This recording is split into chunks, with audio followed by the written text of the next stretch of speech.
Hello hello hello hello hello hello and welcome back. कैसे हैं आप लोग? एक बार फिर बहुत बहुत स्वागत है आप सभी का। आज हम लोग डिस्कस करने वाले हैं एक ऐसा यूनिट जिसमें 99% बच्चों को समस्याएं होती हैं।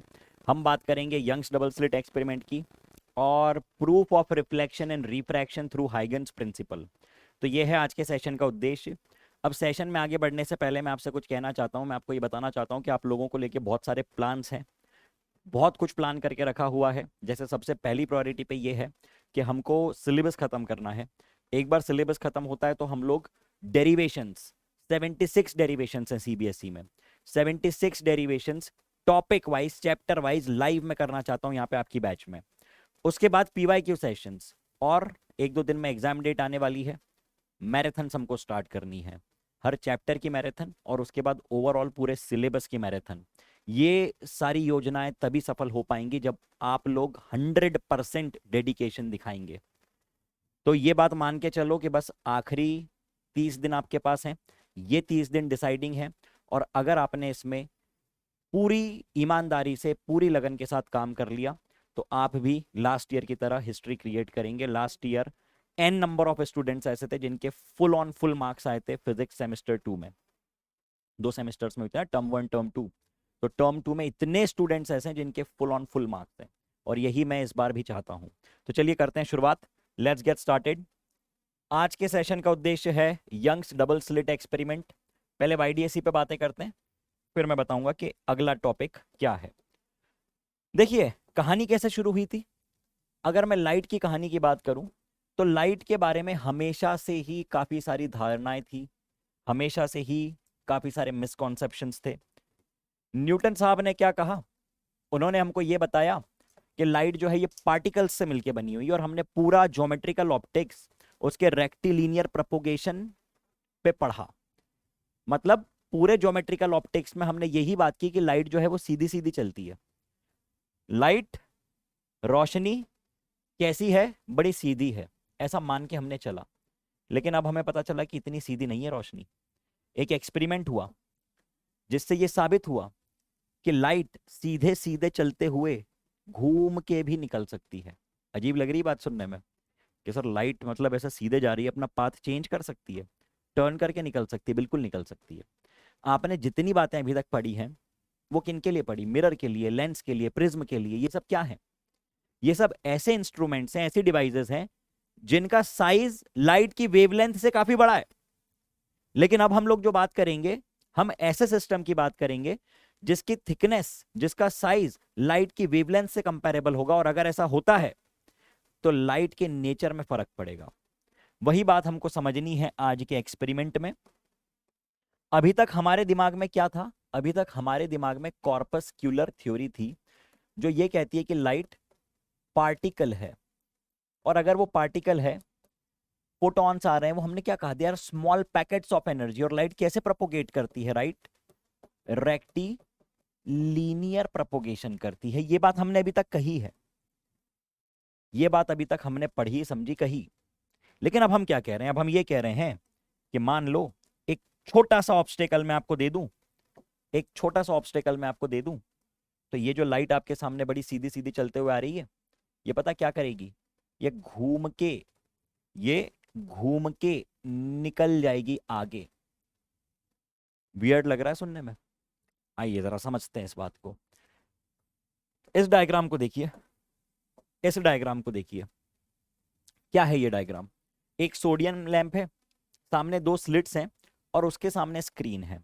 इस डायग्राम को मैं एक्सप्लेन करता हूं थोड़ी डिटेल में। इस डायग्राम को मैं एक्सप्लेन करता हूं थोड़ी डिटेल में। बनाते हैं सामने इस डायग्राम को। हम लोगों ने एक सोर्स लिया, पॉइंट सोर्स है। पॉइंट सोर्स से क्या होगा? पॉइंट सोर्स से रेज निकलेंगी। बना रहा हूं मैं आपके सामने ताकि आपको फील आए। सबसे पहले थोड़ा फील लेना जरूरी है इस टॉपिक का। अगर आप लोगों को कनेक्ट हो गया कि क्या बातें चल रही हैं तो डेरिवेशंस वगैरह बहुत सिंपल है ना। मेन इस फील को समझना जरूरी है। इसके आगे हमने कॉन्वेक्स लेंस लगा दी। अब कॉन्वेक्स लेंस क्यों लगाई होगी? कॉमन सेंस की बात है कि अगर हमने एक छोटा सा पॉइंट ऑब्जेक्ट रखा है तो वो डाइवर्जिंग रेज हमको दे रहा है, हम चाहते हैं कि वो पैरेलल निकले। इसलिए हमने आगे क्या ले लिया? एक लेंस ले लिया। हमने क्या ले लिया? आगे एक लेंस ले लिया, लेंस, जिससे ऐसी पैरेलल रेज निकल रही हैं। इस कॉन्केव लेंस से पैरेलल रेज निकल रही है। अब हमने क्या किया, हमने एक कार्डबोर्ड लिया, आपको दिखाता हूं मैं एक कार्डबोर्ड। ये हम लोगों ने एक कार्डबोर्ड ले लिया, कार्डबोर्ड जैसे ये कार्डबोर्ड है, ठीक है। ये कार्डबोर्ड आप लोगों ने ले लिया, इसको आगे लगा दिया, कार्डबोर्ड को आगे लगा दिया, और इस कार्डबोर्ड पे पता है क्या किया, दो पतली पतली सी स्ट्रिप्स बना दी।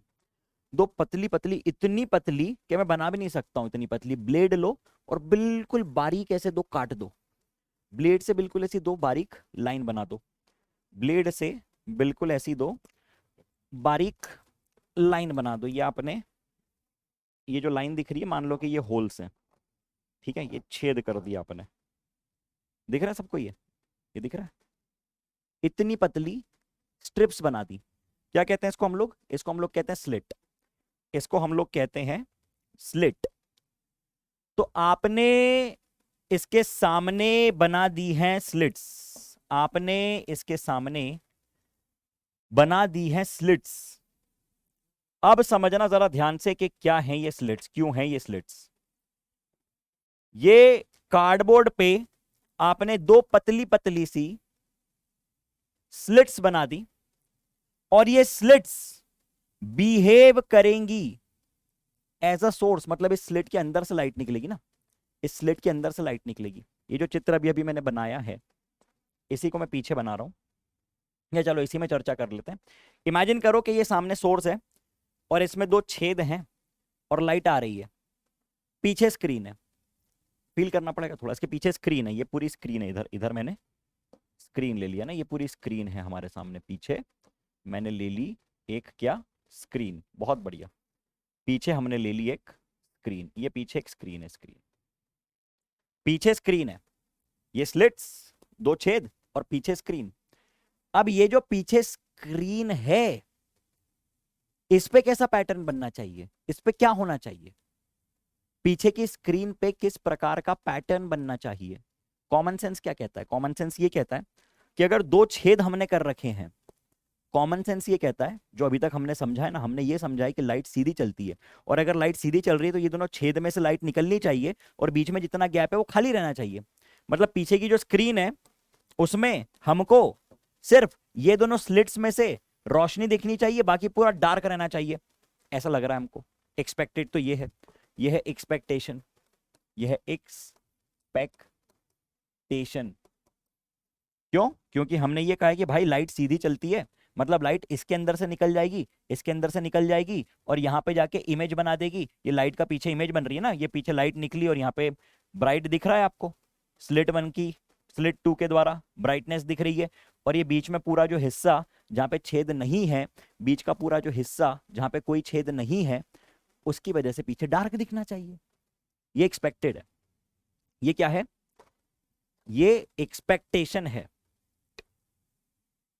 लेकिन अब आपको बताता हूं कि रियलिटी क्या है। ये है एक्सपेक्टेशन, ये है एक्सपेक्टेशन। अब आपको बताता हूं कि रियलिटी क्या है।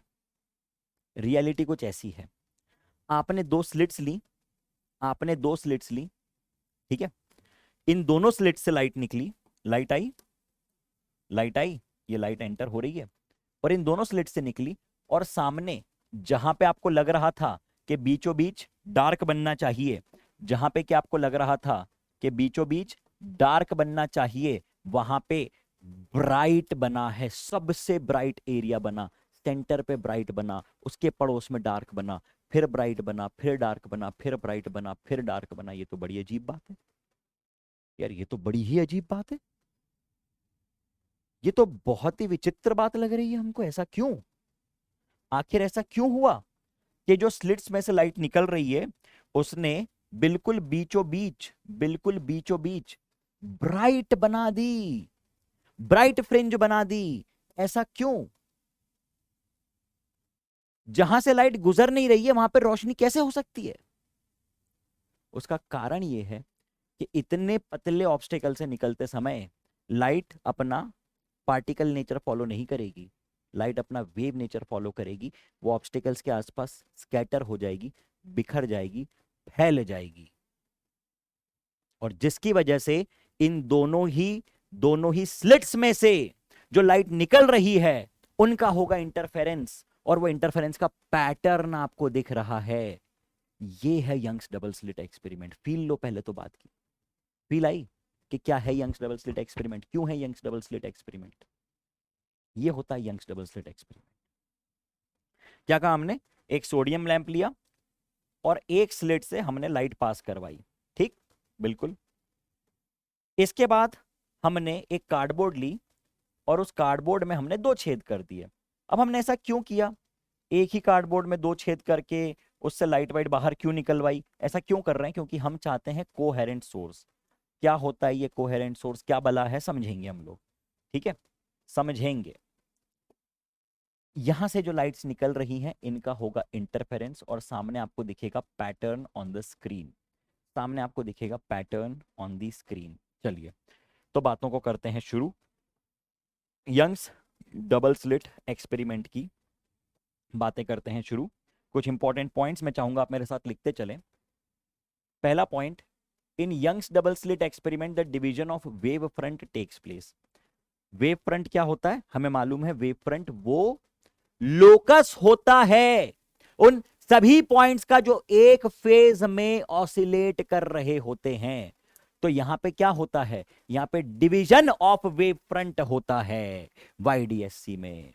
If one of the two slit is closed, अब कॉमन सेंस क्या कहता है, दो में से एक स्लिट को बंद कर दो। अरे दो में से एक स्लिट को बंद कर दिया, कोई इंटरफेरेंस होगा क्या, हो क्या रहा है यहाँ पे, दोनों स्लिट्स में से लाइट निकली निकली निकली निकली निकली और सामने जाके मिली, सुपरपोजिशन हुआ, वेव्स का सुपरपोजिशन जिसको हम इंटरफेरेंस कहते हैं, उसकी वजह से कहीं पे मैक्सिमा कहीं पे मिनिमा, कंस्ट्रक्टिव डिस्ट्रक्टिव, जिसकी वजह से पैटर्न बना जेब्रा क्रॉसिंग जैसा।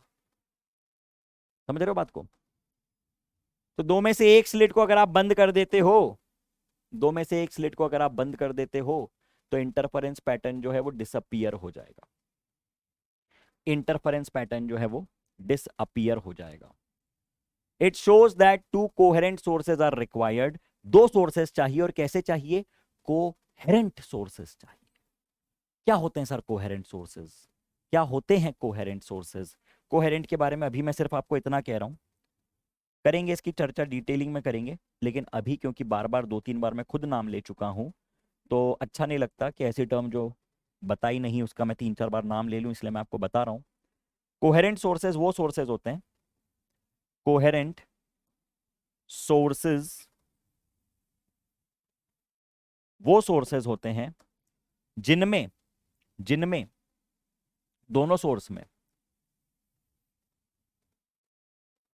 सेम फ्रीक्वेंसी रहे और दोनों सोर्सेज में कांस्टेंट फेज रिलेशन रहे, कांस्टेंट फेज डिफरेंस रहे। मतलब कि दो बल्ब, सर आपने दो स्लिट क्यों ली, जब आपको इंटरफेरेंस करवाना था तो सर आप दो बल्ब ले लेते, आपने एक बल्ब लेके दो स्लिट्स क्यों ली, आपने एक बल्ब लेके दो छेद करके उनमें से इंटरफेरेंस क्यों करवाया। आप में सर इतना दिमाग नहीं है क्या कि हम दो बल्ब ले लें और उनका इंटरफेरेंस करवा दें। सर आपने इतनी कंजूसी क्यों की, आप इन दोनों की लाइट्स को, आप इन दोनों की लाइट्स को इंटरफेयर करवा देते और पैटर्न बनवा लेते। आ रहा होगा ना दिमाग में ऐसा सवाल, आना चाहिए, अगर आपका दिमाग चालू है तो आने चाहिए ऐसे सवाल बिल्कुल। कि सर दो छेद क्यों किया आपने, दो सोर्सेस क्यों नहीं ले लिए। बेटा मैंने कोहेरेंट सोर्सेस कहा, कोहेरेंट सोर्सेस कौन से सोर्सेस होते हैं, कोहेरेंट सोर्सेस वो सोर्सेस होते हैं जिनका सेम फ्रीक्वेंसी है और उनमें कांस्टेंट फेज डिफरेंस है। अब इस तरह का बिहेवियर, इस तरह का नेचर आप दो अलग अलग सोर्सेज में कभी डेवलप नहीं कर सकते। हो सकता है कि ये दोनों सूर्या के 20 रुपए के बल्ब हों, दोनों 40-40 वॉट के बल्ब हैं, same size same shape same company same colour same power same price, लेकिन फिर भी मॉलिक्यूलर लेवल पे उनमें कुछ अंतर होगा, जिस वजह से एक सोर्स जो लाइट एमिट करेगा और दूसरा सोर्स जो लाइट एमिट करेगा उनमें फ्रीक्वेंसी का डिफरेंस होगा, उनमें फेज डिफरेंस कांस्टेंट नहीं रहेगा, जिस वजह से वो कभी कोहेरेंट नहीं हो सकते। ये बात को लिख लेना कि two individual sources, two individual, देखो कॉन्सेप्ट सुनो, कॉन्सेप्ट कथा, यही तो जीवन है। कॉन्सेप्ट यहां होता है और कथा यानी शब्द वो यहां होते हैं और यहां होने चाहिए। कॉन्सेप्ट पेपर पे कैसे आएगा? इनके जरिए। कई बार बच्चे क्रिटिसाइज करते हैं कि सर आप इतना लिख के मत लाया करो। अबे मैं जब तक 10 बार तुमको बोल के सुनाऊंगा नहीं ना, तब तक तुम्हारे पेपर में निकलेगा नहीं वो फटाफट। समझे? जेडब्ल्यू की क्लास अगर चल रही होती तो इतना सब लिख के थोड़ी लाते हैं। समझ रहे हो? तो इसलिए ये जितनी बातें आ रही हैं, कुछ कीवर्ड्स में बार बार बार बार बार बार कहता रहता हूं, उनको लिखा करो, उनको बोला करो, मेरे साथ लेक्चर में दोहराया करो। क्योंकि एग्जामिनर, आपने इतना लिखा है, एक पैराग्राफ लिखा, 2 पैराग्राफ लिखा, वो सिर्फ 8 से 10 कीवर्ड्स देखना चाहता है। वो आपका डायग्राम देखना चाहता है और वो आपकी डेरिवेशन में 2-3 स्टेप्स देख के फाइनल स्टेप देखना चाहता है। ये रियलिटी है। इसी तरह से पेपर चेकिंग होती है। चलिए, हाँ, तो हमने कहा कि 2 कोहेरेंट सोर्सेस चाहिए इंटरफेरेंस पैटर्न के लिए। If white light is used as parent source, then the fringes will be coloured and of unequal width. Fringes जो हैं वो कलर्ड होंगी और अनइक्वल विड्थ की होंगी। अगर आप व्हाइट लाइट यूज कर लेते हो, अगर आप व्हाइट लाइट यूज कर लेते हो, तो जो फ्रिंजेस बन रही हैं वो कलर्ड फ्रिंज बनेंगी और अलग अलग विड्थ की बनेंगी। यहां पे कैसी बनी थी? यहां पे ब्लैक एंड व्हाइट बनी थी और इक्वल विड्थ की बनी थी। ऐसा क्यों होगा? डेरिवेशन में आपको समझ में आएगा। जब हम फ्रिंज विड्थ का भी डेरिवेशन करेंगे तब आपको समझ में आएगा ये पॉइंट। मैं फिर से दोहराऊंगा तब उसको, अभी बस सुनते चलिए इन बातों को। Central fringe will be white, the fringe closest to either side of the central fringe is red and farthest will be blue. कारण, अभी मैं इस पे क्वेश्चन मार्क लगा रहा हूं। जब अभी मैं फ्रिंज विड्थ का फॉर्मूला डिराइव करवाऊंगा, अभी जब मैं बीटा का फॉर्मूला डिराइव करवाऊंगा, ये तीनों पॉइंट क्लियर हो जाएंगे। इतना लिख लो अभी आप, इतना लिखिए जरा तेज रफ्तार में सभी लोग।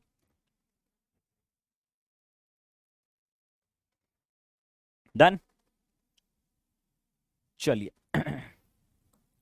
हेडिंग लिखिए, condition for bright and dark fringe. Condition for bright and dark fringe.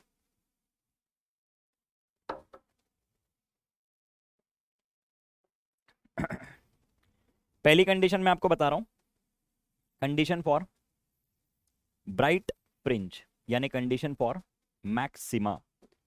Condition for maxima. Bright fringe की कंडीशन मैं आपको बता रहा हूं। ठीक है सर, सेटअप एक बार बता दीजिए। पहले सेटअप देख लो, पहले सेटअप देख लो।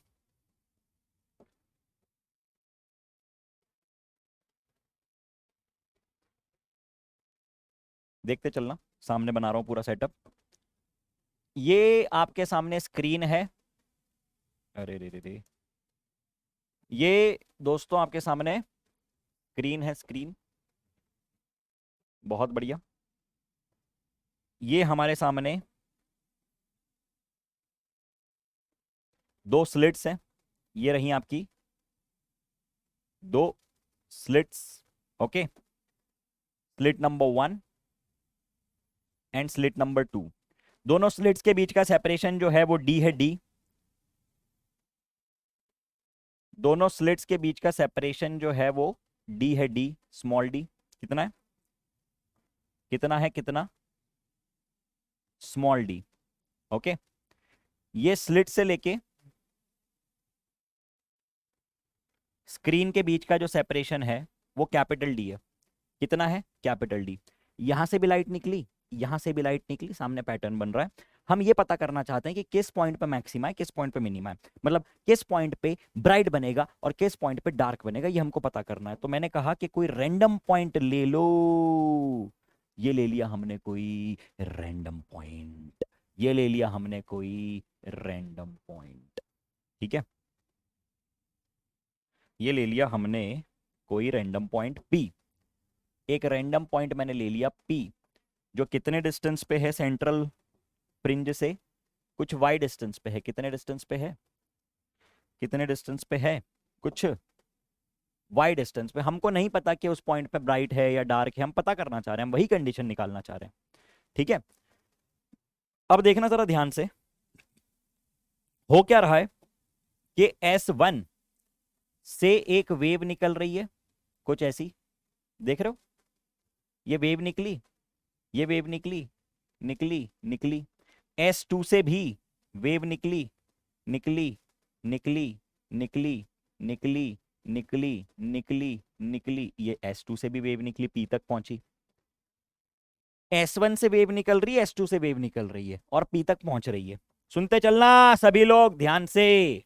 जैसे ये मान लो S1 से P और ये मान लो S2 से P, तो हमको देख के पता चल रहा है कि S2 से P जो है वो थोड़ा छोटा है। S2 से P जो है वो थोड़ा छोटा है as compare to S1 P। ये S1 P है और ये S2 P है। तो जरा देखिए ये किस तरह की वेवलेंथ बन रही है, देख रहे हैं आप, है ना। और जरा यहाँ देखिए, यहाँ देखिए, देखिए देखिए देखिए देखिए, देख रहे हैं सभी लोग, S1P S2P।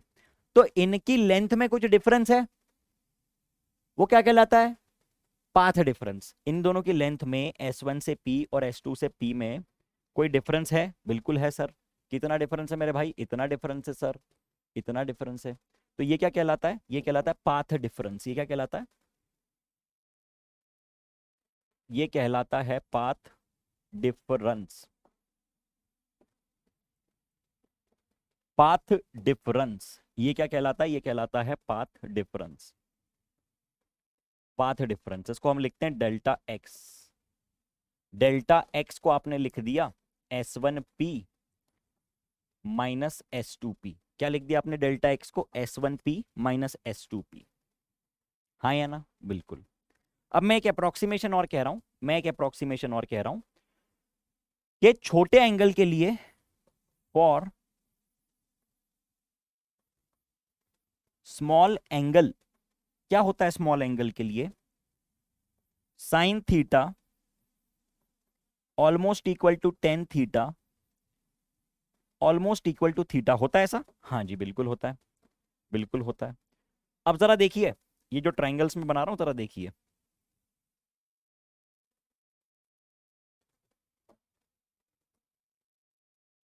देखिएगा जरा ध्यान से।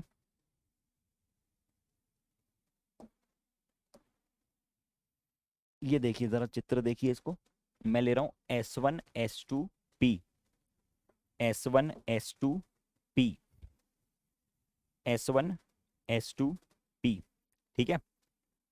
सुनते चलना जरा ध्यान से। ये है S1, ये है S2, ये पॉइंट है P। अब यहां से इनका पाथ डिफरेंस निकालने के लिए मैंने एक परपेंडिकुलर ड्रॉप कर दिया। यहां से इनका पाथ डिफरेंस निकालने के लिए मैंने एक परपेंडिकुलर ड्रॉप कर दिया। सुन रहे हो, S1P और S2P। अच्छा S2P बड़ा ना, सॉरी मैंने S1P माइनस S2P लिख दिया, ये S2P माइनस S1P होगा। ये इसको 1 और इसको 2 कर देते हैं, कोई फर्क नहीं पड़ेगा, है ना। जस्ट स्लिप ऑफ टंग हो गया वो, 1 को 2, 2 को 1 लिख दिया। That doesn't make a difference. S2P लंबा दिख रहा है ना, तो लंबे वाले को S2P कर देते हैं, छोटे वाले को S1P कर देते हैं। कौन सी बड़ी बात हो गई, चीटी मर गई। चलो इधर आओ, देख रहे हो इधर। तो आपने क्या किया, यहां से एक परपेंडिकुलर ड्रॉप कर दिया, यहां से एक परपेंडिकुलर ड्रॉप कर दिया। इस पॉइंट का नाम दे दो, इस पॉइंट का कुछ भी नाम दे दो, PQR, जो आपकी इच्छा हो दे दो, ठीक है। क्यू नाम दे दो, क्यू। बहुत बढ़िया। अब देखो ये जो एंगल है ना इतना, this angle is theta, this angle is theta, and this distance, देखो जरा, इससे करता हूं। ये जो एंगल ये एंगल थीटा है, और ये जो डिस्टेंस है ये डेल्टा एक्स है बिल्कुल है। और ये एंगल 90 है, ये एंगल 90। बस देखो यार, थोड़ी सी देर ध्यान दे दो, इतना सा अगर समझ लिया ना, तो आगे का पूरा मतलब कुछ भी नहीं है, आगे कुछ भी नहीं है। ये जो मगजमारी मैं कर रहा हूँ बस यही सबसे इंपॉर्टेंट है, देखते चलो ध्यान से। मैंने बोला कि यार इधर से ये डिस्टेंस कितनी है, डी है ना।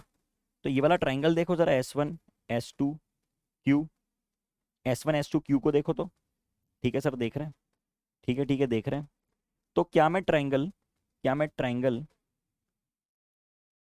S1 S2 Q को देख के ये कह सकता हूं कि sine theta is opposite upon hypotenuse, बिल्कुल कह सकता हूं, कह दिया मैंने। साइन थीटा जो कि छोटे एंगल के लिए बराबर टू थीटा ही होगा, उसको मैंने लिख दिया कितना, डेल्टा एक्स डिवाइडेड बाय छोटा डी। लिख दिया, बिल्कुल लिख दिया। इसको मैं डाल रहा हूं डब्बे में, ये डाल दिया मैंने इसका डब्बे में। पहली बात आ गई डब्बे में, important equation number 1, equation number 1। ठीक है, अब देखो, अब देखो देखो देखो देखो देखो, जिस ट्रायंगल को मैं आपको दिखाना चाह रहा हूं उस ट्रायंगल को देखो। अरे अरे अरे अरे अरे अरे, ये देखो, ये ये जो ऑरेंज ऑरेंज क्या जो भी कलर है, ये नियॉन कलर का जो ट्रायंगल दिख रहा है जिसको मैंने हाईलाइट कर दिया, इसको देखो, इस ट्रायंगल को देखो, देख रहे हैं? ये एंगल थीटा है, ये एंगल थीटा है बिल्कुल है। तो यहां से साइन थीटा को आप क्या लिख सकते हैं, या टेन थीटा को क्या लिख सकते हैं, अपोजिट अपॉन बेस लिख सकते हैं, बिल्कुल लिख सकते हैं, तो लिख दो। तो यहां से दूसरी बात आपने कह दी, tan theta equal to opposite यानी वाई डिवाइडेड बाय बेस यानी कैपिटल डी। तो ये आ गई दूसरी इक्वेशन, ये आ गई दूसरी इक्वेशन, बस ये आ गई दूसरी इक्वेशन, ये आ गई दूसरी इक्वेशन। इतनी बातें लिखो यार, इतनी बातें साथ साथ में लिखो। अभी तक मैंने कोई कंडीशन नहीं बताई, अभी सिर्फ मैंने आपको चित्र बताया है और एक छोटी सी बात कही है, एक छोटी सी बात कही है, वो ये है। और साइन थीटा टेन थीटा बराबर होने वाले हैं, साइन थीटा टेन थीटा बराबर होने वाले हैं। लेकिन बस इस एनालिसिस की मदद से, इस इस महत्वपूर्ण एनालिसिस की मदद से, अब आप देखो सारे रिलेशंस कैसे निकलेंगे। बहुत ही महत्वपूर्ण एनालिसिस है। फिर से बता रहा हूं मैं, क्या बोला हमने, हमने बोला यार देखो, ये S1 एक छेद है, कहाँ सर हमको दिख नहीं रहा है, ये देख लो इधर, ये S1 एक छेद है, S1 दूसरा छेद है ना, इन दोनों के बीच का सेपरेशन स्मॉल डी, ये क्या, ये सेपरेशन कैपिटल डी। ये सामने पैटर्न बन रहा है। अब कहाँ पे क्या बन रहा है हमें नहीं पता, तो कुछ वाई डिस्टेंस हमने पकड़ लिया, हमने बोला पता नहीं यहाँ पे मैक्सिमा बन रहा है मिनिमा बन रहा है, चलो पता करते हैं। तो हमने बोला एक वेव इधर से निकल रही है S1 से, जाए जाए जाए जाए जाए, एक वेव S2 से निकली निकली निकली निकली पहुंची, तो S1 से P, S2 से P दोनों की लेंथ में कोई डिफरेंस है, उसी को तो कहते हैं पाथ डिफरेंस। तो हमने कह दिया कि चलो ये S2P ये S1P, दिखा दिया, इसको दिखा रहा हूं ऐसे, सिर्फ निकाल के सामने से सीधा सीधा बना दिया ताकि विजुअलाइजेशन आसान हो। ये जो गैप है ये क्या कहलाता है, ये ही तो डेल्टा एक्स है। अरे ये ही तो डेल्टा एक्स है, ठीक है, ये ही तो डेल्टा एक्स है, यही तो डेल्टा एक्स है बिल्कुल। फिर क्या किया आपने, एक परपेंडिकुलर ड्रॉप कर दी, ये मिल गया आपको डेल्टा एक्स। ये क्या है इतना, इतनी लेंथ क्या है, इतनी लेंथ, इतनी लेंथ क्या है, इतनी लेंथ, ये क्या है, ये ही तो है delta x, this is delta x. तो आपने बता दिया, फिर यहाँ पे से साइन थीटा और टेन थीटा की वैल्यू लिख दी। आइए अब बातों को करते हैं कंटिन्यू। मैंने आपको अभी अभी क्या बताया, मैंने आपको ये बताया कि साइन थीटा बराबर delta X bye small D, और टेन थीटा बराबर वाई बाय कैपिटल डी। क्योंकि साइन थीटा टेन थीटा बराबर होंगे छोटे एंगल्स के लिए, तो हम कह देंगे डेल्टा एक्स बाय छोटू D equals to Y by capital D. ये कंडीशन आ गई किसकी, ये जनरल कंडीशन आई आपके सामने, ये जनरल कंडीशन आई है आपके सामने। अब यहां से, इस जनरल कंडीशन से, यहां पे जगह बची नहीं है, ठीक है, इस जनरल कंडीशन से हम लोग रिजल्ट्स निकालेंगे सारे। ये है जनरल कंडीशन, मैं लिख रहा हूं यहाँ पे, ये किसी मैक्सिमा या मिनिमा का फॉर्मूला नहीं है, जनरल फॉर्मूला है, जनरल डिस्कशन है, जनरल कंडीशन है, जनरल फॉर्मूला कुछ भी लिख लो। अब इसमें हम लोग लगाएंगे डिस्कशन, इसमें अब हम लोग लगाएंगे डिस्कशन मैक्सिमा और मिनिमा का, ब्राइट और डार्क का। आप मुझको एक बात बताइए, आप मुझको एक बात बताइए, ठीक है, इसको पहले मैं सेपरेटली लिख देता हूँ जनरल कंडीशन को। इस डिस्कशन के बाद हमने लिखा, क्या लिख दिया हम लोगों ने, साइन थीटा बराबर डेल्टा एक्स बाय छोटू डी, और टेन थीटा बराबर वाई बाय कैपिटल डी। इन दोनों ही बातों को इन दोनों ही बातों को आपने कंबाइन कर दिया तो क्या बन जाएगा ये, delta X by D equals to Y by capital D. तो डेल्टा एक्स को आप क्या लिख देंगे, डेल्टा एक्स को लिख देंगे वाई डी बाई डी। ठीक, ये जनरल डिस्कशन है। अब यहां से मैं आपसे पूछना चाहता हूं कि कब कब मैक्सिमा बनता है और कब मिनिमा बनता है, कब मैक्सिमा बनता है और कब मिनिमा बनता है। जैसे मान लो कि ये एक वेव है, वेव नंबर 1, ठीक है, और ये दूसरी वेव है, और ये दूसरी वेव है। इस सिचुएशन में मैक्सिमा बनेगा या मिनिमा बनेगा? सर ये तो जिस तरह से एक वेव ऊपर जा रही है उस तरह से दूसरी भी ऊपर जा रही है, जिस तरह से एक नीचे आ रही है दूसरी भी नीचे आ रही है, मतलब दोनों के बीच में कोई भी फेज डिफरेंस नहीं है, दोनों के बीच में कोई भी फेज डिफरेंस नहीं है। और अगर नहीं है तो ये कंडीशन किसकी है, ये कंस्ट्रक्टिव की कंडीशन है, कंस्ट्रक्टिव की कंडीशन है ये, बिल्कुल, है ना। तो कंस्ट्रक्टिव के लिए आपने कहा कि यार डेल्टा एक्स जो होना चाहिए वो 0 होना चाहिए, मैंने बात मान ली। लेकिन अब आप मुझको एक बात बताओ कि अगर मैं इतना हिस्सा उड़ा देता हूं, अब कितना पाथ डिफरेंस है दोनों के बीच में, अब कितना पाथ डिफरेंस है दोनों के बीच में? सर ये पूरी वेव का पाथ डिफरेंस है, कितना होता है वो? सर वो तो लैम्डा होता है। कितना होता है वो? अरे अरे अरे अरे अरे अरे अरे अरे अरे, वो तो लैम्डा होता है, वो तो लैम्डा होता है, लैम्डा। अच्छा अच्छा अच्छा। तो मतलब पार्ट डिफरेंस या तो 0 हो जाए या तो लैम्डा हो जाए, ठीक है, अभी भी कंस्ट्रक्टिव की कंडीशन है। चलो मैं इतना और उड़ा देता हूँ, चलो मैं इतना और उड़ा देता हूँ, अब बताओ ज़रा कितना बन गया ये, क्या बन गया ये, ज़रा एनालिसिस बताओ। है, ये लैम्डा और बन गया, कितना आ गया ये, कुल मिला के कितना, 2 लैम्डा आ गया ये। मतलब 0 हो सकता है, लैम्डा हो सकता है, 2 लैम्डा हो सकता है, 3 लैम्डा हो सकता है, 4 लैम्डा हो सकता है, इन जनरल, इन जनरल क्या हो सकता है ये, एन लैम्डा हो सकता है, एन लैम्डा हो सकता है, एन लैम्डा, एन लैम्डा। ये कंडीशन किसकी आ गई है ये आपने किसकी कंडीशन बता दी अभी, ये आपने कंस्ट्रक्टिव की कंडीशन बता दी है। लिखो तो जरा, ये आपने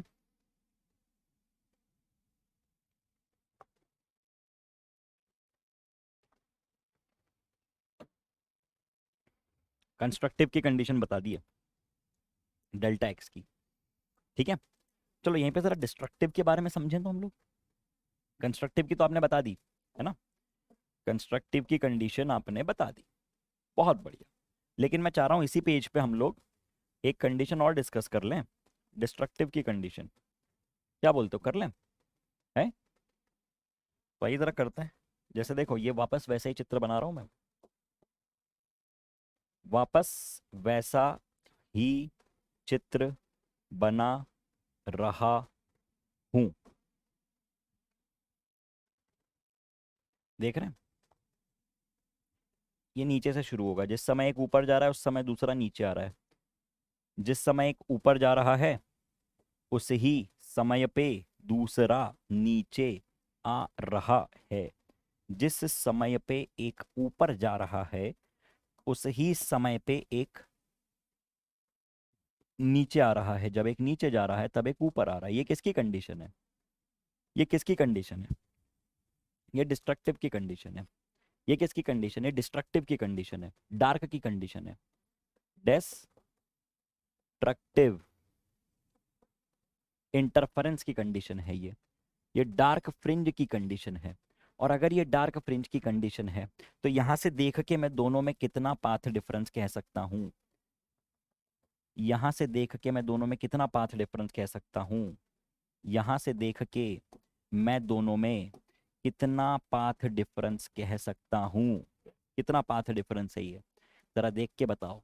अगर ये पूरी वेव लैम्डा है, अगर ये पूरी वेव,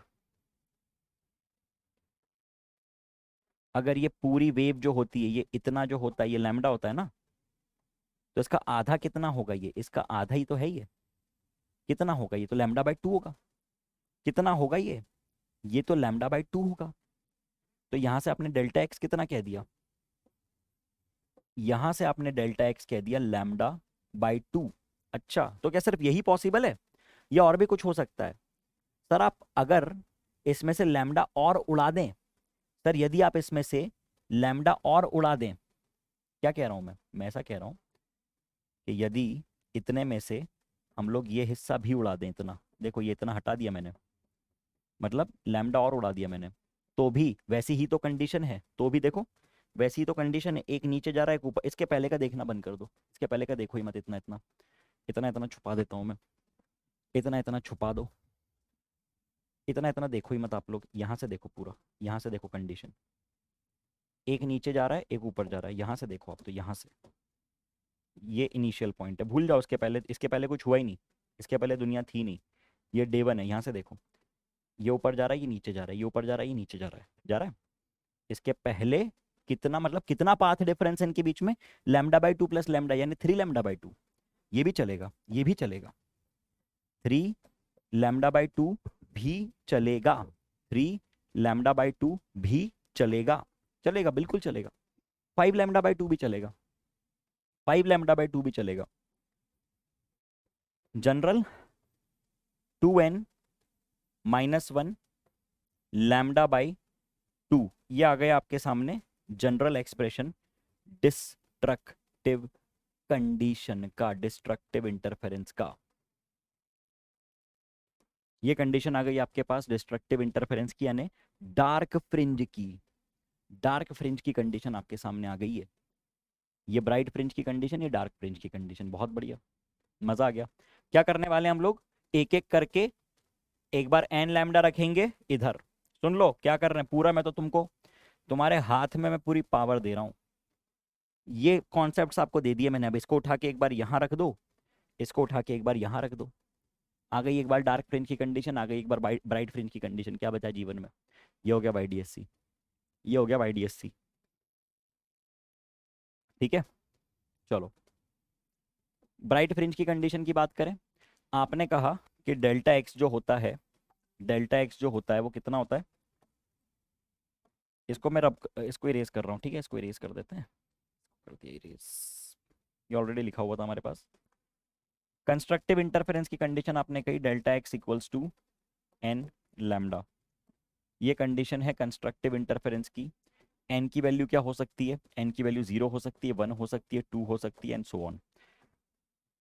तो यहां से आप क्या कहेंगे, एक बात आप कह चुके थे कि जो डेल्टा एक्स है वो है, डेल्टा एक्स जो है पाथ डिफरेंस, वो कितना है, वो है Y capital D by small D, वो है Y times of capital D by small D, Y या एक्स कुछ भी कह सकते हैं, D by D.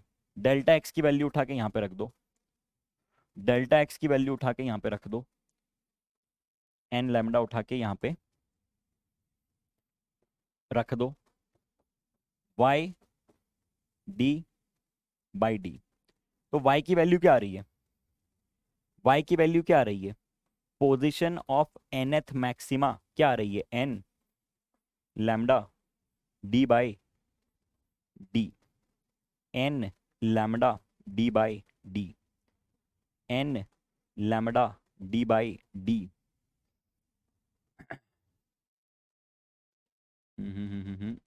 Oh oh oh oh just just a second, ये हम लोगों ने डेल्टा एक्स की वैल्यू छोटा डी बाई कैपिटल डी होगी, I am really sorry, I am really sorry, छोटा डी बाई कैपिटल डी होगी, ये मैंने यहाँ पे small D by capital D के बदले capital D by small D लिख दिया था।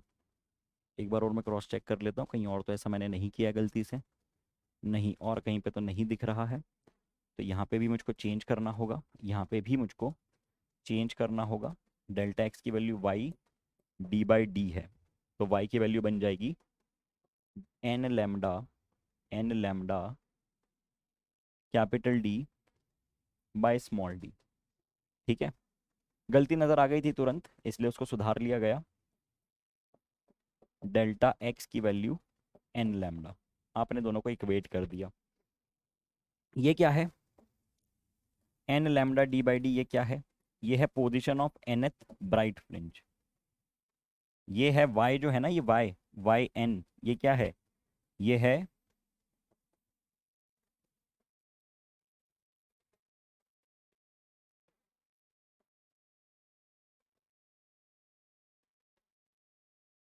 Position of nth bright fringe, ये है पोजीशन किसकी, nth ब्राइट फ्रिंज की। ठीक, लिख लो इतनी बातें, काम की एनालिसिस थी, इंपॉर्टेंट डिस्कशन था। ये पोजीशन ऑफ nth ब्राइट मिल गई। कोई बोले कि पांचवी ब्राइट कहाँ पे, तो n की वैल्यू 5 रख दो उठा के, छठी किधर है, n की वैल्यू 6 रख दो। ठीक है, पूरा एनालिसिस हमको पता है, पूरा डिस्कशन आपके सामने किया है मैंने। डेल्टा एक्स की वैल्यू निकालनी आती है, sine theta, cos ten theta, ये सारी बातें हम कर चुके हैं। ब्राइट फ्रिंज की कंडीशन, कंस्ट्रक्टिव इंटरफेरेंस की, सब कुछ पता है आपको। N lambda d by d, ये कंडीशन आ गई। देखो हम लोगों ने वाई लिखा है, इन लोगों ने एक्स लिखा है तो वही। क्या है ये, पोजिशन ऑफ ब्राइट फ्रिंज है। ठीक है, अब मैं बता रहा हूँ कंडीशन ऑफ डार्क फ्रिंज। अब मैं बता रहा हूँ condition of dark fringe. Dark के लिए आपने दो बातें बोली, डार्क के लिए दो बातें हमको पता है। सबसे पहली बात ये कि जो पोजीशन ऑफ डार्क फ्रिंज होती है डेल्टा एक्स, वो क्या होता है डार्क का, वो होता है 2n-1, 2n-1 लैम्डा बाई 2। ये लिखा था या कुछ और लिखा था, ये डार्क का, हाँ 2n-1 lambda by 2, delta x is 2n-1 lambda by 2। और डेल्टा एक्स आप लोग ऑलरेडी क्या निकाल चुके हो जनरल फॉर्मूले से, डेल्टा एक्स की वैल्यू आप निकाल चुके हो y capital D by small D, y capital D by small D, कहाँ गया, हाँ y small D by capital D, y small D by capital D, y small D by capital D. ठीक है, ये हम निकाल चुके हैं। फिर से हम लोग क्या करेंगे, इनको इक्वेट करेंगे। फिर से हम लोग क्या करेंगे, इन दोनों को इक्वेट करेंगे। 2n-1 lambda by 2 equals to y d by d. तो y की वैल्यू कितनी आ गई, y की वैल्यू आ गई 2n-1, 2n-1 lambda capital D divided by 2d। ये आई है, ये आई है nth डार्क फ्रिंज की condition. This is what, this is the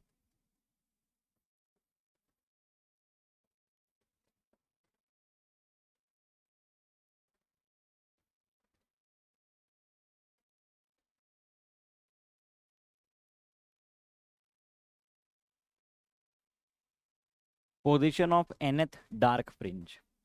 ठीक है, ये लिख लीजिए, ये लिख लीजिए जल्दी, काम की बात है। पाथ डिफरेंस निकाल, देखो n लिखो m लिखो कोई फर्क नहीं पड़ता है। मैंने n लिखा है, यहाँ पे m लिखा हुआ है, किसी किताब में k दिख जाए उससे कोई फर्क नहीं पड़ता, ये सारी बातें हमको मालूम है। ठीक है, लिख लो इसको जल्दी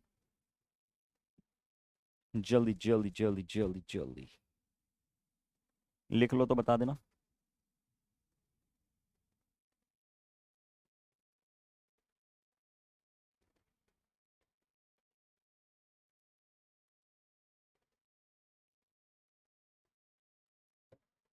done, okay okay okay okay okay okay. अब देखिए अगला डिस्कशन आपके सामने आ रहा है फ्रिंज विड्थ का। अगला डिस्कशन आपके सामने आ रहा है फ्रिंज विड्थ का, है ना। समझते हैं ज़रा, समझते हैं ज़रा। ये स्क्रीन है, ये स्क्रीन है, ये स्क्रीन है, स्क्रीन। और ये आपके सामने ब्राइट और डार्क फ्रिंजेस हैं। ये आपके सामने ब्राइट और डार्क फ्रिंजेस हैं। ठीक है, ये स्क्रीन है और ये आपके सामने ब्राइट और डार्क फ्रिंजेस हैं। इसका एक और मैं चित्र बताता हूँ। जैसे ये मान लो ये स्क्रीन का रिप्रेजेंटेशन है, जैसे ये मान लो कि ये स्क्रीन है ना, ये स्क्रीन है। अब सेंटर पे मैंने बना दी, थोड़ा और मोटा कर देता हूँ उसको। सेंटर पे मैंने ब्राइट बना दी, फिर डार्क है। ये सफ़ेद वाली ब्राइट है, इसके पड़ोस वाली डार्क है ना। सफ़ेद वाली ब्राइट है, इसके पड़ोस वाली डार्क है। Bright bright dark dark bright bright dark dark and so on चलता जा रहा है। ठीक है, सो ऑन चलता जा रहा है ये। ठीक है। अब यार ये जो है ये सेंट्रल क्या है, ये सेंट्रल वाली क्या है, ये क्या है, ये ब्राइट फ्रिंज है, ये ब्राइट फ्रिंज है। अब आपके पास कुछ लोकेशंस हैं, आपके पास कुछ लोकेशंस हैं, जैसे ये मान लो सेंट्रल ब्राइट, पहली दूसरी ब्राइट, ठीक है, और ये पहली ब्राइट। अगर मैं इन दोनों की पोजीशंस को माइनस कर दूं तो क्या मुझको थिकनेस मिल जाएगी? हम लोग इसकी विड्थ निकालना चाह रहे हैं, हम लोग ये जो फ्रिंज है इसकी विड्थ निकालना चाह रहे हैं, इसकी चौड़ाई निकालना चाह रहे हैं। तो क्या मैं ऐसा बोल सकता हूं कि दूसरी वाली जो ब्राइट है माइनस पहली वाली जो ब्राइट है उसके बीच का सेपरेशन, आठवीं और सातवीं ब्राइट का सेपरेशन, 10वीं और 9वीं ब्राइट का सेपरेशन, या पांचवी और चौथी डार्क का सेपरेशन, या तीसरी और दूसरी डार्क का सेपरेशन, ऐसा कह सकता हूं मैं। आगे वाली और उसके जस्ट पहले वाली, चाहे ब्राइट लो चाहे डार्क लो, कोई फर्क नहीं पड़ेगा। ठीक है, मतलब क्या मैं ये कह सकता हूं कि जो फ्रिंज विड्थ होगी वो होगी position of n+1 minus position of n। क्या है n+1? क्या है n+1? अगली जस्ट नेक्स्ट वाली जो भी है, ब्राइट बोल लो या डार्क बोल लो, माइनस जिस पे आप खड़े हो, मतलब ये आठवीं है तो ये सातवीं है, ये नौवीं है तो ये आठवीं है, 10वीं है तो ये 9th है, 12th है तो 11th है। ठीक है, और फॉर्मूला क्या होता है? n lambda d/d। तो एक बार मैं n की वैल्यू n रखूंगा और एक बार n की वैल्यू n+1 रखूंगा। एक बार n+1 रख दिया, एक बार n+1 रख दिया, और एक बार n रख दिया, एक बार n+1 रख दिया, एक बार मैंने n रख दिया, एक बार n+1, एक बार n। तो ये आ गया आपके सामने फ्रिंज विड्थ का फॉर्मूला। इंपॉर्टेंट है, ठीक है। अब मैंने कहा था कि डेरिवेशन के बाद 3 पॉइंट जो मैंने छोड़े थे, 3 पॉइंट जो मैंने छोड़े थे कि अगर हम लोग वाइट लाइट यूज करते हैं तो क्या होगा, उसके 3 पॉइंट मैंने कहा था डेरिवेशन के बाद समझ में आ जाएंगे। जिसमें से पहला पॉइंट ये कह रहा था कि if white light is used then the fringes will be coloured and of unequal width. उसका रीजन है ना कि फ्रिंज विड्थ क्या होती है, उसका रीजन ये है कि सर जो फ्रिंज विड्थ का फॉर्मूला आपने डिराइव करवाया वो है लैम्डा d/d। अगर आप डी और डी सेम भी रखते हो तो भी बीटा तो लैम्डा पे डिपेंड करेगा, मतलब जिसका लैम्डा मैक्सिमम उसके लिए फ्रिंज विड्थ मैक्सिमम होगी, जिसका लैम्डा मैक्सिमम उसके लिए फ्रिंज विड्थ मैक्सिमम होगी, इसलिए बीटा सबका अलग अलग होगा। सेंट्रल तो चलो वाइट है, इतनी बात हमने मान ली। Fringe closest on either side of central white is red. Fringe closest on either side of central white is red. क्यों? Fringe closest on either side of the central white is red and the farthest will appear blue. कारण क्या है? कारण है lambda. Lambda closest कौन होगी? Closest कौन होगी? जैसे ये मान लो सेंट्रल फ्रिंज है, ये सेंट्रल फ्रिंज है, ये जिसको मैं हाईलाइट कर रहा हूं, है ना, जैसे ये मान लो कि ये सेंट्रल फ्रिंज है, फॉर एग्जांपल ये सेंट्रल फ्रिंज है। अब इसके इर्द गिर्द इसके आसपास अलग अलग थिकनेस के फ्रिंजेस बन रही हैं। मैक्सिमम थिकनेस उसकी होगी जिसका लैम्डा मैक्सिमम है, यानी रेड। तो सेंट्रल के पास जो ब्लू है वो पतली है लेकिन रेड चौड़ी है। तो देखो इससे पास कौन है?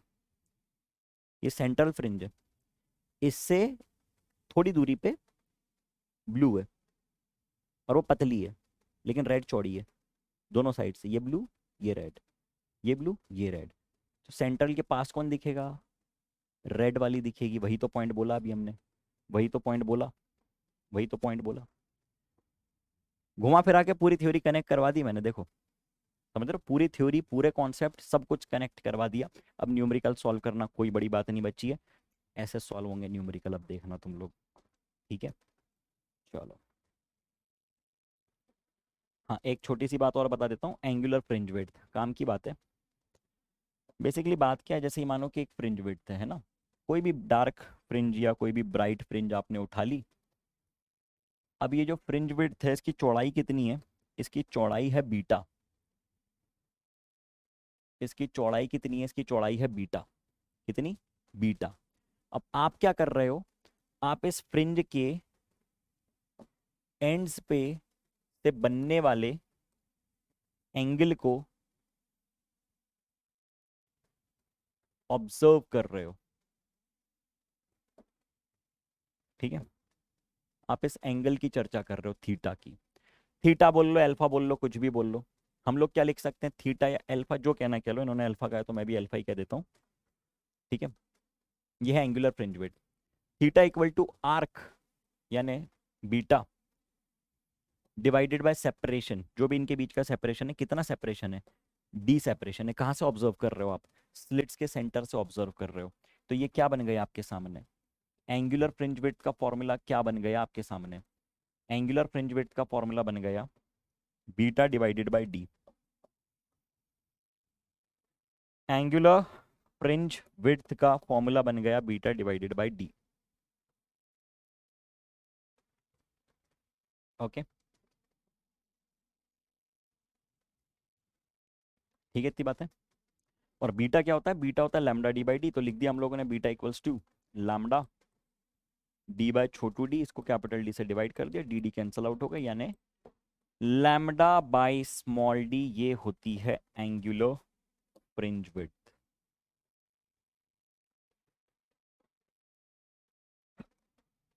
ठीक है, इतनी बात done.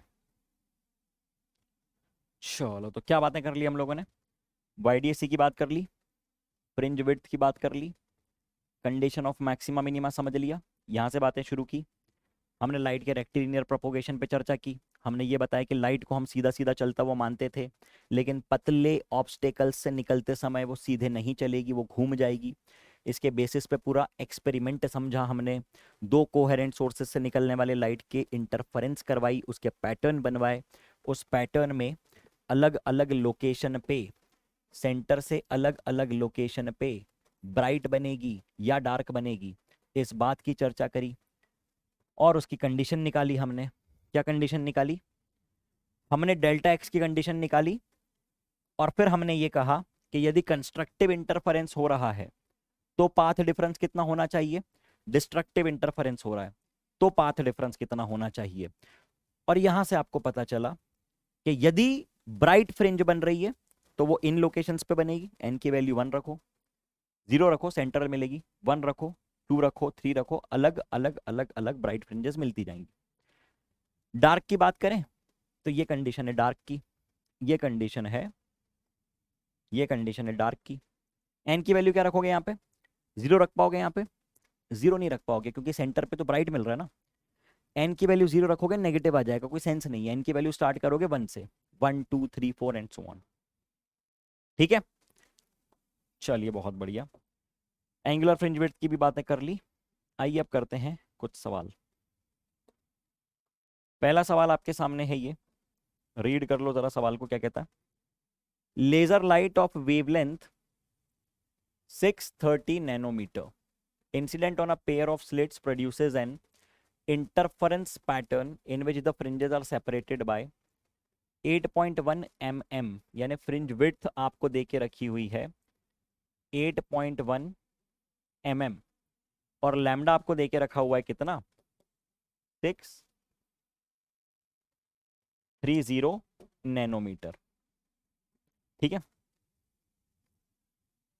Second laser produces interference pattern with fringes separated by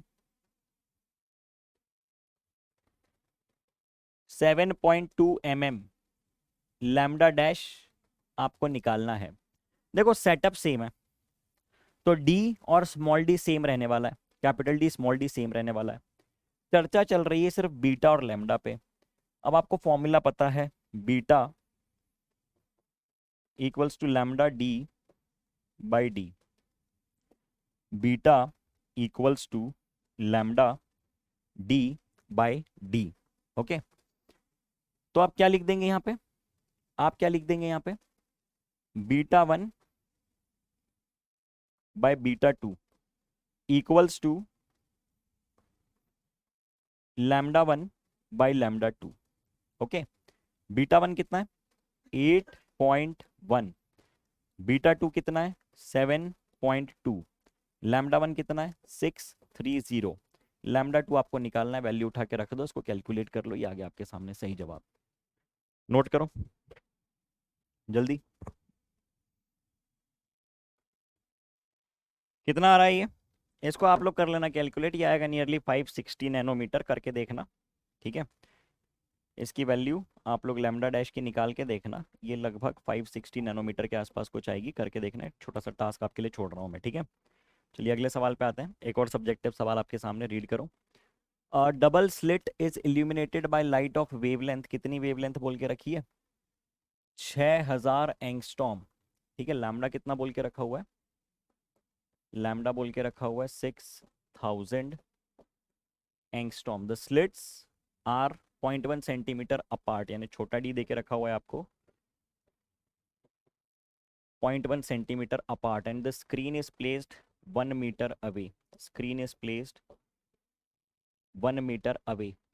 calculate, क्या कैलकुलेट करने का बोला है, angular position of the 10th maximum in, 10th maximum की बात चल रही है, 10th मैक्सिमम की बात चल रही है, तो देखो maxima n lambda d by d, 10 lambda है 6000 एंगस्ट्रॉम, कैपिटल डी है 1 और स्मॉल डी है 0.1 सेंटीमीटर, 10⁻⁻²। ठीक है, ये वैल्यू आप कैलकुलेट करो, ये वैल्यू कैलकुलेट करो, ये आ गया आपके सामने 10th मैक्सिमा का पोजीशन।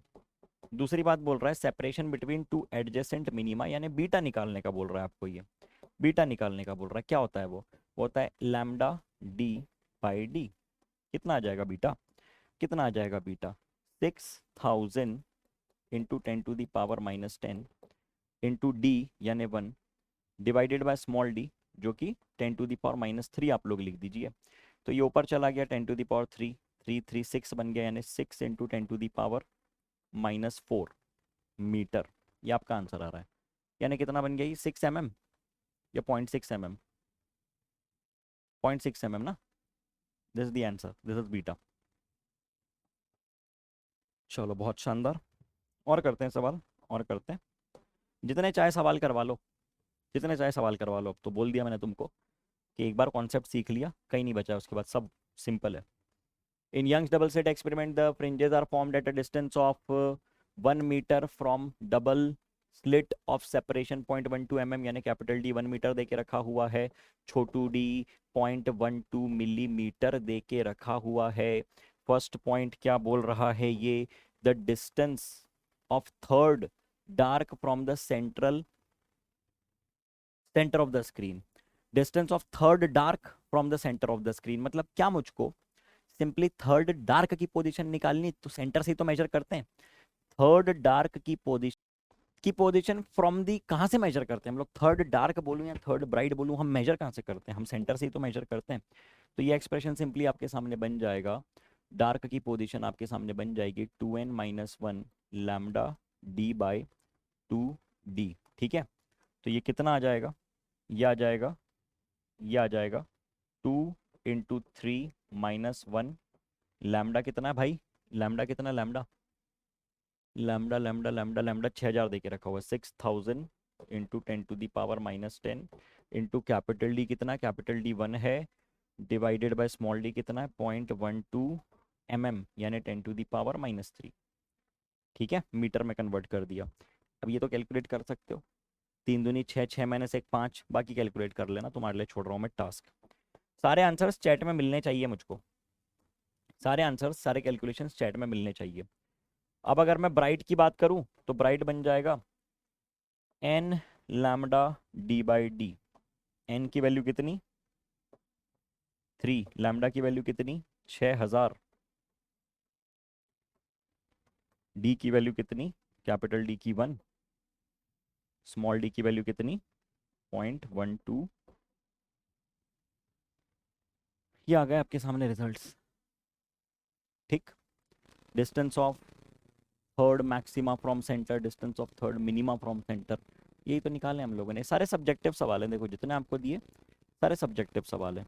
स्टैंडर्ड सब्जेक्टिव क्वेश्चन हैं ये सारे जो आप लोग कर रहे हैं अभी, वो कितनी आसानी से हो रहे हैं, ऐसे हो रहे हैं ऐसे। कैलकुलेशन बची है बस, जो मैं कर नहीं रहा हूँ। ये मत बोलना कि कैलकुलेशन भी करो पूरी, 2 2 4 भी करो, करके देखना ना। नहीं आया तो चैट में बताना। In Young's double slit experiment, the slits are illuminated by a light of wavelength this much, 5890 angstrom. Distance between the fringes obtained on a screen is 0.2 degree. The whole apparatus is immersed in water. Then find out the angular fringe width. देखो वो बोल रहा है कि distance between fringes is 2.2 degree. Fringe की distance जो beta होती है वो डिग्री में दे रखा है, मतलब क्या दे रखा है आपको, एंगुलर फ्रिंज विड्थ दे रखी है। क्या दे रखी है, एंगुलर फ्रिंज विड्थ दे के रखी है। एंगुलर फ्रिंज विड्थ जो होती है वो क्या होती है, जैसे मैं एयर में कहूँ, नॉर्मली हम लोग अल्फा अल्फा से डिनोट किया था ना, अल्फा क्या था वो, लैम्डा बाई डी ये था। अल्फा जब एयर में है तो लैम्डा किसका लूंगा, एयर का लूंगा। अगर आप इसको पानी में डाल देते हो तो अल्फा वाटर क्या बन जाएगा, lambda water divided by D, lambda water divided by D. ठीक है, आपको चाहिए एंगुलर फ्रिंज विड्थ जब आप सेटअप को डुबा दो पानी में। देखो एक जनरल बात बता रहा हूँ, अगर सेटअप को आपने पानी में डुबा दिया, बीटा का फॉर्मूला होता है लैम्डा डी बाई डी, और लैम्डा चेंज हो जाता है, लैम्डा चेंज होता है लैम्डा। म्यू को हम लोग क्या लिखते हैं, म्यू को लिखते हैं c by b, c by b है ना। तो mu in one medium, c upon v in one medium, mu in second medium is c by v in second medium. ठीक है, ऐसा हम लोग लिखते हैं।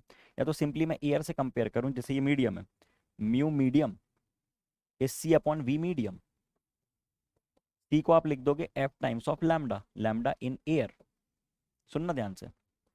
वी को आप लिख दोगे F times of lambda, lambda in medium, this is mu of the medium. Okay, तो ये क्या बन जाएगा, ये क्या बन जाएगा, एफ कैंसल आउट हो गया। Lambda in any of the medium would be lambda in air divided by mu, खेल खत्म।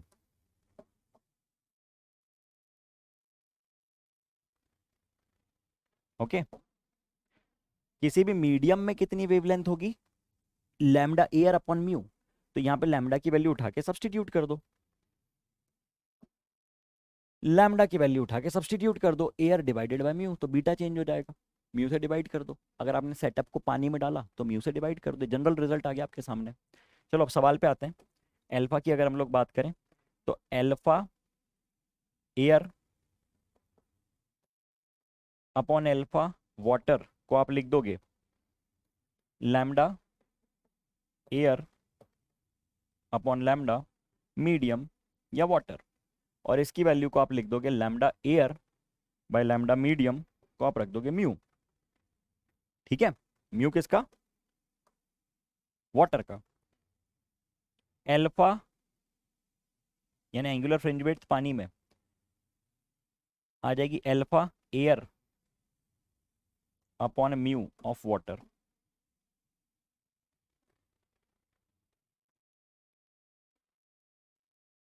ठीक है, एयर का अल्फा कितना है, 0.2 है। एयर का अल्फा कितना है, और म्यू कितना है, 4/3, 3 ऊपर चला गया, तो आंसर कितना आ रहा है, 0.15 आ रहा है। आंसर कितना आ रहा है, 0.15। देखो जनरल पूरा तुमको सब बता दिया मैंने ना, जो जो इससे रिलेटेड पूछा जा सकता है, सवाल भी बता दिया, और सवाल से रिलेटेड क्या क्या पूछ सकते हैं, कभी बीटा के बारे में पूछ लें, तो आपको सिर्फ ध्यान ये रखना है कि लैम्डा चेंज हो रहा है, लैम्डा की वजह से पूरी मगजमारी हो रही है कहानी में। ठीक है, चलो तो आज का डिस्कशन यहीं तक रख रहे हैं, है ना। गले में थोड़ी समस्या फील हो रही है, थोड़ी ज़्यादा समस्या फील हो रही है। एक चीज़ मुझको और बतानी थी, वो हाइगन प्रिंसिपल, वो मैं अगले सेशन में बता दूंगा। तो आपका होमवर्क है यार, देखो तुम्हारे लिए ना बहुत सारी चीज़ें मैंने सोच रखी हैं, क्लियरली बोल रहा हूँ, तुम्हारे लिए बहुत सारी चीज़ें मैंने सोच रखी हैं जो अभी मुझको अगले 1 1.5 महीने के अंदर करनी है, तुम्हारी एग्ज़ाम के पहले तक। जिस दिन पेपर होगा उसके एक दिन पहले तक भी मैं तुम्हारे साथ खड़ा हुआ हूँ, लेकिन आप लोगों को अब डेडिकेशन लेवल बढ़ाना पड़ेगा, आप लोगों को एनर्जी बढ़ानी पड़ेगी, माहौल बढ़ाना पड़ेगा, तब जाके आएगा मज़ा।